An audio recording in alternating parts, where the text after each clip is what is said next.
Doctor 25-30 साल तक पढ़ के ते उस तो बाद इन्ना क समा ही उस दे द्वारा सर्विस भी की जाती है अगे लोगों की भलाई दे लई। पर जदों उसका बड़ेपा उसनों आके घेर लेंदा तां उस तो बाद ना तां उसकी सर्विस किसी काम आउंदी है ते ना ही उसकी एजुकेशन ते उस तो बाद वो सिर्फ ते सिर्फ मंजे नाल जुड़ जाता जां फिर उसकी डैथ हो जाती है। और जदों भी किसी इंसान की वो किसी भी खिते दे नाल इंसान जुड़िया होवे उसकी डैथ हो जाती है तो उसनूं किन्नी भी नॉलेज है जां फिर उसने इस संसार दे विच किन्ना भी कुछ प्राप्त किया है उसकी मौत दे नाल उहदा सारा कुछ ही खत्म हो जाता है। उसकी नॉलेज उसकी सूझबूझ हर एक चीज़ तबाह हो जाती है उसकी मौत के नाल। पर की होवे जेकर इंसान के द्वारा जिहियां दवाइयां बना लईआं जाण जिन्हां दे करके किसी इंसान के द्वारा सदियां तक किसी सर्विस के विच अपने आप को रखा जा सके तो वह जिवें एक डॉक्टर है उसके द्वारा 30 साल पढ़ के 40 साल तक पढ़ के भी उस तो बाद कई सदियां तक सर्विस जी दुनिया को प्रदान की जा सके तो हर एक चीज़ जी उसने अपनी जिंदगी के कमाई सी उसके कोल रह सके उसका आनंद मान सके तो बिल्कुल अजिहा ही करने की कोशिश कर रहे हैं साडी दुनिया के साइंटिस्टों के द्वारा अजिहा करने की कोशिश की जा रही है। यह जानने तो पहला कि साइंटिस्टों के द्वारा किस तरह नाल इंसान को अमर किया जा रहा है जां फिर कहा जा सकता है कि किस तरीके नाल साइंटिस्टों के द्वारा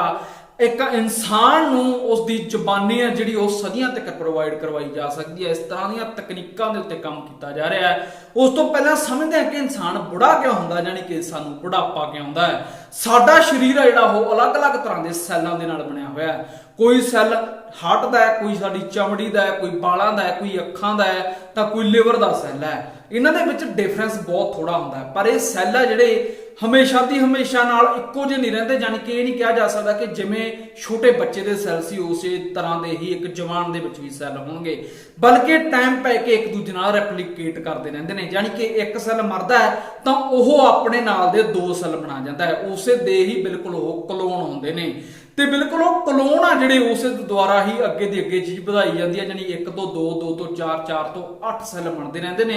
ते इसे तरह के नाल साडा शरीर है जिहड़ा अगे वधदा रहिंदा है। और कुछ सालों के बाद साडा शरीर बिल्कुल एक नवां शरीर हुंदा है पहलां दे शरीर नालों ते साडे सैल्लां दे विचों DNA है जिहड़ा वो बिल्कुल ही थोड़ा जिहा चेंज हो गया हुंदा है। ते इसे तरीके दे नाल करदे करदे रेप्लीकेशन है जिहड़ी इसे तरीके दे नाल असीं बुढ़ेपे दे वल जाना शुरू कर दिंदे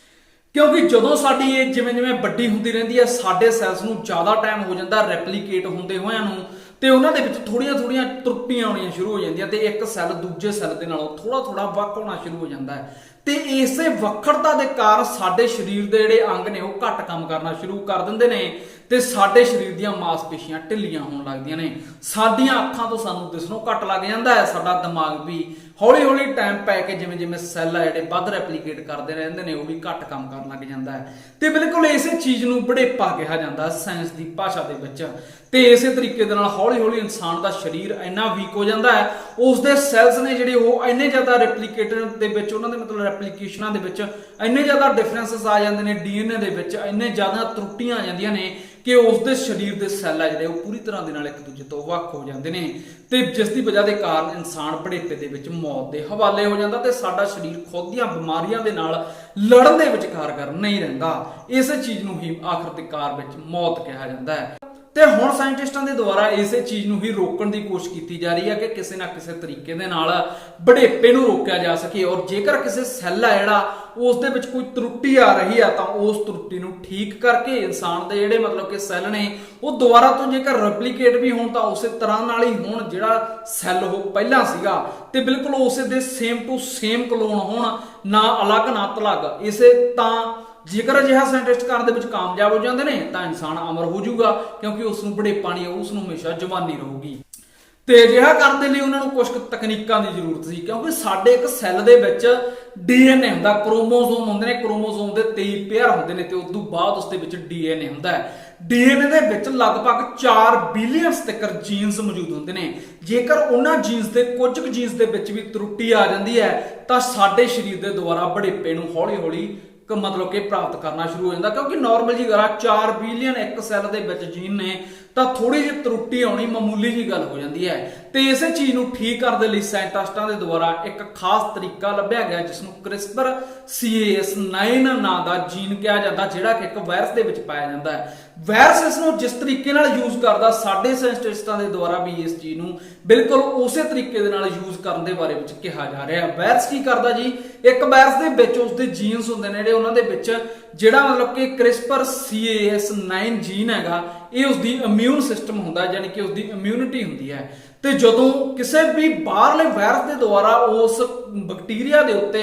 ਹਮਲਾ ਕੀਤਾ ਜਾਂਦਾ ਤਾਂ ਇਹ Cas9 ਦੇ ਦੁਆਰਾ ਕੀਤਾ ਕੀ ਜਾਂਦਾ ਜੀ, ਸਾਰਿਆਂ ਪਹਿਲਾਂ ਤਾਂ Cas9 ਪ੍ਰੋਟੀਨ ਹੈ ਜਿਹੜਾ ਇਸ ਦੇ ਦੁਆਰਾ ਉਸ ਵਾਇਰਸ ਦੇ ਨਾਲ ਲੜਿਆ ਜਾਂਦਾ ਤੇ ਲੜ ਕੇ ਜਦੋਂ ਉਸ ਨੂੰ ਖਤਮ ਕਰ ਦਿੰਦਾ ਤਾਂ ਉਸਦੀ ਇੱਕ ਕਾਪੀ ਬਣਾ ਕੇ ਰੱਖ ਲੈਂਦਾ ਇਹ ਆਪਦੇ ਖੁਦ ਦੇ DNA ਦੇ ਵਿੱਚ। ਤੇ ਉਸ DNA ਦੇ ਵਿੱਚ ਬਣੀ ਹੋਈ ਉਸ ਕਾਪੀ ਦੇ ਨਾਲ ਕੀ ਕਰਦਾ ਜੀ, ਜਦੋਂ ਵੀ ਕਦੇ ਦੁਬਾਰਾ ਉਸ ਵਾਇਰਸ ਦੇ ਦੁਆਰਾ ਅਟੈਕ ਕੀਤਾ ਜਾਣਾ ਹੈ ਤਾਂ ਇਸ ਵਾਇਰਸ ਦੇ ਦੁਆਰਾ ਉਸ ਨੂੰ ਪਛਾਣ ਲਿਆ ਜਾਂਦਾ ਕਿ ਇਹ ਉਹੀ ਵਾਇਰਸ ਹੈ ਜਿਸ ਨੇ ਪਹਿਲਾਂ ਮੇਰੇ ਤੇ ਅਟੈਕ ਕੀਤਾ ਸੀ। ਫਿਰ ਉਹੀ ਪ੍ਰੋਟੀਨ ਬਣਾਉਂਦਾ ਜੋ ਉਸ ਦੇ ਉੱਤੇ ਕਾਰਗਰ ਨੇ ਤੇ ਉਸ ਨੂੰ ਖਤਮ ਕਰ ਦਿੰਦਾ ਉਸ ਬੈਕਟੀਰੀਆ ਨੂੰ। ਜਿਹੜਾ CRISPR Cas9 ਜੀਨ ਹੈ ਜਿਹੜਾ, ਜਾਂ ਫਿਰ ਕਹਿ ਸਕਦੇ ਹਾਂ ਕਿ ਜਿਹੜੀ ਕਿ ਬੈਕਟੀਰੀਆ ਦੀ ਇਮਿਊਨਿਟੀ ਹੈ, ਇਸੇ ਚੀਜ਼ ਨੂੰ ਇਨਸਾਨੀ ਜੀਨ ਦੇ ਵਿੱਚ ਜੀਨ ਨੂੰ ਚੇਂਜ ਕਰਨ ਦੇ ਵਿੱਚ ਜਿਹੜਾ ਸਾਇੰਟਿਸਟਾਂ ਦੇ ਦੁਆਰਾ ਯੂਜ਼ ਕੀਤਾ ਜਾ ਰਿਹਾ ਹੈ। ਇਸ ਤੋਂ ਪਹਿਲਾਂ ਕੀ ਹੁੰਦਾ ਸੀਗਾ ਜੀ, ਇਸ ਤੋਂ ਪਹਿਲਾਂ ਜਾਂ ਤਾਂ ਕੈਮੀਕਲਸ ਦੇ ਨਾਲ ਤੇ ਜਾਂ ਫਿਰ ਕੁਝ ਹੋਰ ਤਰੀਕਿਆਂ ਦੇ ਨਾਲ ਜਿਹੜਾ ਸਾਡੇ DNA ਦੇ ਜੀਨਸ ਨੂੰ ਚੇਂਜ ਕਰਨ ਦੀ ਵਿਗਿਆਨੀਆਂ ਦੇ ਦੁਆਰਾ ਕੋਸ਼ਿਸ਼ ਕੀਤੀ ਜਾਂਦੀ ਸੀ। ਪਰ ਉਸ ਦੇ ਵਿੱਚ ਕੀ ਪ੍ਰੋਬਲਮ ਆਉਂਦੀ ਸੀ, ਉਸ ਦੇ ਵਿੱਚ ਪ੍ਰੋਬਲਮ ਇਹ ਆਉਂਦੀ ਸੀ ਕਿ ਮਤਲਬ ਕਿ ਇੱਕ ਸੈੱਲ ਤੋਂ ਜਦੋਂ ਦੂਸਰਾ ਸੈੱਲ ਬਣਦਾ ਉਸ ਜੀਨ ਦੇ ਵਿੱਚ ਜਿਹੜੀ ਤਰੁੱਟੀ ਆਈ ਹੁੰਦੀ ਆ, ਉਸ ਤਰੁੱਟੀ ਨੂੰ ਠੀਕ ਕਰਨ ਦੇ ਲਈ ਸਾਇੰਟਿਸਟਾਂ ਦੇ ਦੁਆਰਾ ਇਸ ਤੋਂ ਪਹਿਲਾਂ ਵੀ ਬਹੁਤ ਸਮਾਂ ਪਹਿਲਾਂ ਤੋਂ ਹੀ ਇਸ ਜੀਨ ਨੂੰ ਬਦਲਣ ਦੀਆਂ ਕੋਸ਼ਿਸ਼ਾਂ ਕੀਤੀਆਂ ਜਾ ਰਹੀਆਂ ਨੇ। ਪਰ ਸਾਇੰਟਿਸਟਾਂ ਦੇ ਕੋਲ ਪਹਿਲਾਂ CRISPR Cas9 ਨਾਂ ਦਾ ਇਹ ਪ੍ਰੋਟੀਨ ਮੌਜੂਦ ਨਹੀਂ ਸੀ ਜਿਹੜਾ ਕਿ ਖਾਸ ਤਰ੍ਹਾਂ ਦੇ ਖਾਸ ਜੀਨ ਦੇ ਉੱਤੇ ਹੀ ਅਟੈਕ ਕਰਦਾ ਹੋਵੇ। ਮਤਲਬ ਕਿ ਤੁਸੀਂ ਇਸ ਤਰ੍ਹਾਂ ਨਾਲ ਸਮਝ ਸਕਦੇ ਹੋ ਕਿ ਮਤਲਬ ਵੀ ਜਿਹੜਾ ਜੀਨ ਹੁੰਦਾਗਾ ਉਹ ਸਾਡੇ ਇੱਕ ਸੈੱਲ ਦੇ ਵਿੱਚ 4 ਬਿਲੀਅਨ ਹੁੰਦੇ ਨੇ, ਔਰ ਸਾਇੰਟਿਸਟਾਂ ਦੇ ਦੁਆਰਾ ਜਿਹੜੀਆਂ ਪਹਿਲਾਂ ਤਕਨੀਕਾਂ ਯੂਜ਼ ਕੀਤੀਆਂ ਜਾਂਦੀਆਂ ਸੀ ਉਸ ਤਕਨੀਕਾਂ ਦੇ ਨਾਲ ਜਦੋਂ ਵੀ ਕਿਸੇ ਖਾਸ ਤਰ੍ਹਾਂ ਦੇ ਮਤਲਬ ਕਿ DNA ਦੇ ਉੱਤੇ ਸਾਇੰਟਿਸਟਾਂ ਨੂੰ ਚਾਹੁੰਦੇ ਸੀ ਕਿ ਇਸ ਜੀਨ ਨੂੰ ਬਦਲਿਆ ਜਾਵੇ ਤਾਂ ਉਹਨਾਂ ਦੁਆਰਾ ਕੁਝ ਕੈਮੀਕਲ ਦਾ ਯੂਜ਼ ਕੀਤਾ ਜਾਂਦਾ ਸੀ ਜਾਂ ਫਿਰ ਕੁਝ ਹੋਰ ਤਕਨੀਕਾਂ ਦਾ ਯੂਜ਼ ਕੀਤਾ ਜਾਂਦਾ ਸੀ। ਔਰ ਜਦੋਂ ਉਹਨਾਂ ਚੀਜ਼ਾਂ ਦਾ ਯੂਜ਼ ਕੀਤਾ ਜਾਂਦਾ ਸੀ ਤਾਂ ਉਸ ਮਤਲਬ ਕਿ ਕੈਮੀਕਲ ਦਾ ਇਹ ਨਹੀਂ ਪਤਾ ਲੱਗਦਾ ਸੀ ਕਿ ਉਹ ਕੈਮੀਕਲ ਕਿਹੜੇ ਜੀਨ ਨੂੰ ਜਾ ਕੇ ਚੇਂਜ ਕਰ ਦੂਗਾ ਔਰ ਕਿੱਥੇ ਜਾ ਕੇ ਚੇਂਜ ਕਰ ਦੂਗਾ, ਉਸ ਦੇ ਨਾਲ ਕੀ ਸਾਡੇ ਸਰੀਰ ਦੇ ਵਿੱਚ ਅਲੱਗ-ਅਲੱਗ ਪ੍ਰਕਾਰ ਦੀਆਂ ਘਟਨਾਵਾਂ ਹੋਣਗੀਆਂ। ਪਰ ਹੁਣ ਜਿਹੜਾ CRISPR Cas9 ਇਹ ਵਾਲਾ ਜੀਨ ਹੈਗਾ, ਇਸ ਦੀ ਫੁੱਲ ਫਾਰਮ ਕੀ ਉਹ ਤੁਸੀਂ ਪਿੱਛੇ ਦੇਖ ਸਕਦੇ ਹੋਵੋਗੇ। ਤੇ ਇਸ ਦੇ ਦੁਆਰਾ ਕੀ ਕੀਤਾ ਜਾਂਦਾ, ਇਸ ਦੇ ਦੁਆਰਾ ਇੱਕ ਖਾਸ ਜਗ੍ਹਾ ਨੂੰ ਟਾਰਗੇਟ ਕੀਤਾ ਜਾ ਸਕਦਾ ਜੀਨ ਦੀ ਨੂੰ ਕਿ ਇਸੇ ਹੀ ਜਗ੍ਹਾ ਦੇ ਜੀਨ ਨੂੰ ਚੇਂਜ ਕਰਨਾ 4 ਬਿਲੀਅਨ ਦੇ ਵਿੱਚੋਂ ਜਿਸ ਟਾਰਗੇਟ ਦੇ ਉੱਤੇ ਸਾਇੰਟਿਸਟਾਂ ਦੇ ਦੁਆਰਾ ਆਪਣੀ ਨਜ਼ਰ ਰੱਖੀ ਜਾਊਗੀ ਉਸੇ ਹੀ ਜੀਨ ਨੂੰ ਇਸ ਦੇ ਦੁਆਰਾ ਚੇਂਜ ਕਰ ਦਿੱਤਾ ਜਾਊਗਾ। ਤੇ ਇਸ ਚੀਜ਼ ਨੂੰ ਅੱਗੇ ਵਧਾਉਂਦੇ ਹੋਏ ਸਾਇੰਟਿਸਟ ਇੱਕ ਹੋਰ ਵੀ ਗੱਲ ਹੈ ਕਿ ਇਹ ਬਹੁਤ ਜ਼ਿਆਦਾ ਕਿਫਾਇਤੀ ਹੈ, ਜਾਨੀ ਕਿ ਇਸ ਦੇ ਉੱਤੇ ਜ਼ਿਆਦਾ ਪੈਸਾ ਵੀ ਖਰਚ ਨਹੀਂ ਹੁੰਦਾ। ਇਸੇ ਕਰਕੇ ਸਾਇੰਟਿਸਟ ਜ਼ਿਆਦਾਤਰ ਇਸ ਤੇ ਵਰਕ ਕਰ ਰਹੇ ਨੇ ਔਰ ਕਿਹਾ ਜਾ ਰਿਹਾ ਹੈ ਕਿ ਅਗਲੇ ਕੁਝ ਕੁ ਦਸ਼ਕਾਂ ਦੇ ਵਿੱਚ ਇਨਸਾਨ ਦੀ ਉਮਰ ਵਧਾਉਣ ਦੇ ਲਈ ਕੁਝ ਕੁ ਮੈਡੀਸਿਨਸ ਜਾਂ ਫਿਰ ਕੁਝ ਕੁ ਤਕਨੀਕਾਂ ਜਿਹੜੀਆਂ ਸਾਇੰਟਿਸਟਾਂ ਦੇ ਦੁਆਰਾ ਇਜਾਦ ਵੀ ਕਰ ਲਈਆਂ ਜਾਣਗੀਆਂ CRISPR Cas9 ਇਸ ਪ੍ਰੋਟੀਨ ਦੇ ਥਰੂ ਜਿਹੜਾ ਕਿ ਇੱਕ ਬੈਕਟੀਰੀਆ ਤੋਂ ਸਾਇੰਟਿਸਟਾਂ ਨੂੰ ਮਿਲਿਆ ਹੈ। ਔਰ ਕਿਸੇ ਵੀ ਜੀਨ ਨੂੰ ਉਸ ਦੇ ਟਾਰਗੇਟ ਦੇ ਉੱਤੇ ਜੀਨ ਦੇ ਉੱਤੇ ਜਾ ਕੇ ਉਸ ਨੂੰ ਵਧਾਇਆ ਜਾਂ ਫਿਰ ਘਟਾਇਆ ਜਾਂ ਫਿਰ ਜਿਸ ਤਰ੍ਹਾਂ ਨਾਲ ਚਾਹਣ ਸਾਇੰਟਿਸਟ ਚੇਂਜ ਕੀਤਾ ਜਾ ਸਕਦਾ ਹੈ। ਤੁਹਾਡਾ ਕੀ ਕਹਿਣਾ ਸਾਇੰਸ ਦੀ ਇਸ ਉਪਲਬਧੀ ਬਾਰੇ ਵਿੱਚ ਸਾਨੂੰ ਕਮੈਂਟ ਕਰਕੇ ਜਰੂਰ ਦੱਸਿਓ ਤੇ ਨਾਲ ਹੀ ਸਾਡੇ ਚੈਨਲ ਨੂੰ ਫੋਲੋ, ਲਾਈਕ, ਸ਼ੇਅਰ ਜਰੂਰ ਕਰ ਲਿਓ। ਧੰਨਵਾਦ ਤੁਹਾਡਾ ਵੀਡੀਓ ਦੇਖਣ ਦੇ ਲਈ। Thanks for watch.